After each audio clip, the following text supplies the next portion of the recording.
شروع اللہ کا نام لے کر جو بڑا مہربان نہایت رحم والا ہے۔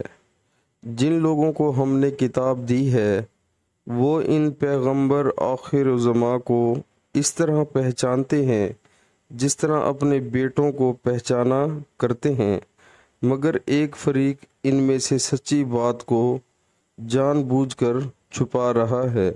سبحان اللہ۔ پیارے مسلمانوں، اللہ تعالی ہمیں قرآن پاک ترجمے کے ساتھ سن کر اس پر عمل کرنے کی توفیق عطا فرمائے اور 5 وقت باجماعت نماز پڑھنے کی توفیق عطا فرمائے اور اپنے پیارے حبیب حضور پاک صلی اللہ علیہ وآلہ وسلم سے سچی محبت کرنے کی توفیق عطا فرمائے۔